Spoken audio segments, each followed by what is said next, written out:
Welcome back to Inside City Hall. Next month will mark the 50th anniversary of the Freedom Rides, in which over 400 people, half black and half white, put themselves in harm's way by challenging the segregation of southern bus stations and helped eventually end racial segregation in America. Here to talk about his experience as a Freedom Rider is Lew Zuchman. He's helping honor his fellow Freedom Riders from New York. Welcome to the program. Good to see you. Good to be here. I should mention that in your day job, you run an organization called SCAN. And what does SCAN do? SCAN stands for Supportive Children's Advocacy Network, and we work with young people in East Harlem and the South Bronx. We run after-school programs, an upward bound program, violence prevention program. We work with street gangs, really the gamut of youth services, and I've been at SCAN for 25 years. Okay, and before that, 25 years prior to that, you were a kid out of Queens, and you got on a bus and rode through the South. What made you do that? What was it about? Well, I guess what I am going to tell you is a very personal story as opposed to an intellectual discourse. But when I was a young man, my father committed suicide. I was about 2.5. And my very first memory in school was in kindergarten, when they would ask all of us to give their name and what our father did. And that was probably the most painful moment of my life. And there were just two other young people in the class. I grew up in a middle-class Jewish neighborhood in Forest Hills, who also said, we don't have a father. One young man was Johnny Giles, who was African-American. The other was Pedro Hernandez, who was black Puerto Rican. And they both lived in an orphanage, Brooklyn Home for Children. And we became very, very close friends from that experience.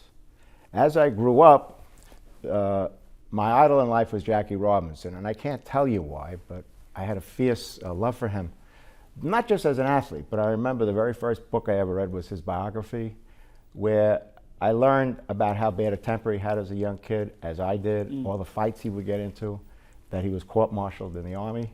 And I was so moved by how he was able to put aside that part of who he was for 3 years to endure all the nonsense that he had to endure when he broke the color line. And I guess one of the happiest moments of my life was when Branch Rickey told him he could now be a human being, when he flipped Eddie Matthews over his back and started beating on him. And I just had a love for Jackie Robinson. I guess in some way he replaced my father. But also my grandmother, being a Jewish immigrant, who was very important to me, would always tell me what it was like when she first came to America as a Jewish person and the difficult times that she had. But she always finished with, but you should see how they treated black people. So as I grew up, all of this was who I was. And at 19, a young man who was not necessarily headed in the right direction in life, I saw Jackie Robinson was going to be on the David Susskind show. It was called Open End, something like talk shows of today. And Jackie Robinson was on with Roy Wilkins, who was head of the NAACP, Whitney Young from the Urban League, and a young man named Hank Thomas, who was on the first Freedom Rider bus that got firebombed, the second bus that was attacked by the Klan. And at that point, Congress of Racial Equality had decided the Freedom Ride should stop because it was too dangerous. And Hank was on to advocate that the rides needed to continue. And Hank, who I had not met for 50 years till recently, eloquently just spoke about how we couldn't back down to racist violence, that we needed to confront this at this point in our history. And Roy Wilkins cautioned against continuing, Whitney Young cautioned against continuing, but Jackie Robinson said, with one tear coming down his eye, we have to support these young people. This is their world, this is their life, and how could we tell them they have to wait any longer? Wow. The next morning, I went down to Congress of Racial Equality at 38 Park Row, met Stokely Carmichael there, incidentally, and volunteered to be a Freedom Rider, and got called a few weeks later and went down to Mississippi. Wow, how about that? And so you got on a bus here in New York, headed down to Mississippi, and somewhere south of the Mason-Dixon line, I imagine it turned into a real adventure. Well, we were, again, our bus was after the initial violence. And the deal with the state of Mississippi was once the bus crossed from Alabama into Mississippi, that the Mississippi State Police would protect us. We were told not to reveal ourselves as Freedom Riders on the bus because that would be too dangerous. And the idea was that we would go into the bus terminal in Jackson, Mississippi. The white Freedom Riders would go into the black waiting room. The black Freedom Riders would go in the white waiting room. We'd all be arrested for breach of peace. We were, of course, testing segregation and interstate travel. Sure. And on the way down, the trip was uneventful except for one really dramatic moment where we were on our way to Memphis. And one of the people that I was with, who will go nameless, got into an argument with a merchant marine who had just gotten off the boat. And the merchant marine got very, very loud, had a gun in his belt, and said to a black serviceman who was right in front of him, "Tell him we love you, and hit the guy." And the black serviceman went like this. And the whole bus now is watching. And there were two young white sailors right across from me, and we had been talking the whole trip about baseball, and we were friends. And they said, I guess somehow they said, "Are you a Freedom Rider?" So I didn't say anything. They said, "Don't worry, we got your back." As the bus comes into Memphis, the white riders went into the white waiting room because we weren't going to test anything until we got to Jackson.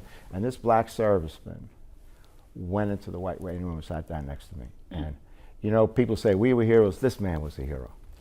So that was the only Wow. dramatic moment. And then when we got into Mississippi 5 o'clock in the morning, we were arrested and then put into both first the county jail and then Parchman State Penitentiary, where I served for about 40 days. 40 days in Parchman State Penitentiary, a prison farm. Yep. Wow. What was that like? It wasn't that bad. The black riders were treated much worse than us. Yeah. We were moved again we were in death row for a while. We were here and there, but when we were in the state penitentiary, we were in almost like a big barracks type of setting, where basically we just walked around and talked to each other all day. It was pretty much uneventful. I guess for just two quick experiences. There was a heavyweight boxer that was a white trustee. He had been arrested. I think he was from Chicago. His name was Abner Flanders. I'll never forget. I love sports, so I started talking to him. And he would work out every day on the heavy bags on the opposite side of the bars from us. And then one day he just disappeared. And when I tried to find out, they said he talked to you. And the other was when we were in jail, no one knew where we were. The authorities would not tell anyone, and Cord didn't even know. And my mother was very upset. She wasn't too happy about my going in the first place, but Sure. she was very worried for me. And she had called the Congress of Racial Equality to find out where I was, and they said, "We don't know, but you can call this rabbi in Jackson." And she wrote him a letter, and he came to visit us, Rabbi Nussbaum from Temple Beth Israel in Jackson, Mississippi, the only Jewish synagogue in Jackson. And when he visited us, he excoriated us for being there. He visited 6 or 7 Jewish riders, and he said, "You realize what you're doing to us down here?" And we were furious at him. And I mention this for this reason. Now that we're all when we were all arrested separately, and many of us never got to know each other unless we were actually together in a cell or in a barracks type of setting. And when we all communicated with each other, we all said, "Do you remember Rabbi Nussbaum?" And we all said, "Yeah, boy, what a turkey he was for saying what he said to us." And one of the Freedom Riders, Joe Mulholland, said to us, "Look, I'm not Jewish, but do you guys know what he went through to visit you?" And we said, "No, what?" She said, his temple was firebombed. Wow. And his home was firebombed. Wow. And that really moved me. My mother passed away only months after I came back from the ride, so I always felt a certain sense of guilt, I guess, in a way. And one of the beautiful moments of my life was when I was back in Jackson in November when we began to work towards our reunion. I went to Temple Beth Israel, met the congregants who were so warm to me. And they said, "We told Rabbi Nussbaum not to visit you."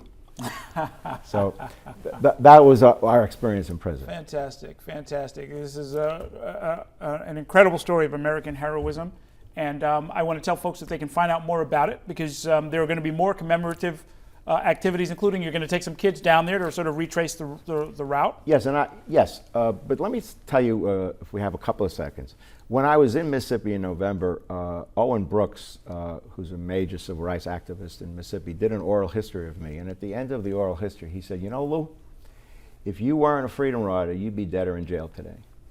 And I hugged him because I knew that was true. And I started thinking, we work with a lot of kids who are heading down the wrong path in life, not because of their decision, but because of the socioeconomic stresses, education system failing, etc. And I said to myself, my God, how do I pass this on to them? So I was able to convince the people that are sponsoring our reunion that we have a National Youth Leadership Summit for Social Justice, of which I'm co-coordinating with an incredible young man, Albert Sykes from Jackson. So we're going to be bringing large numbers of people from New York as well as from other inner city communities to pass on the torch of social justice and help our young people really have a choice in life. You have a right to be upset. Things are not what they should be for you in your life, but you don't have to go to prison to express that rage. There are positive ways that could be expressed. Okay, that's going to be the last word. We put up the website, ms50thfreedomridersreunion.org, and people can find out more about it there. And thank you so much for sharing your story with us. Thank you for having me. Congratulations. It's time for a break. Coming up, how much do New Yorkers really know about the U.S. Constitution? We'll look at some alarming numbers with the co-author of a new survey. Stay with us.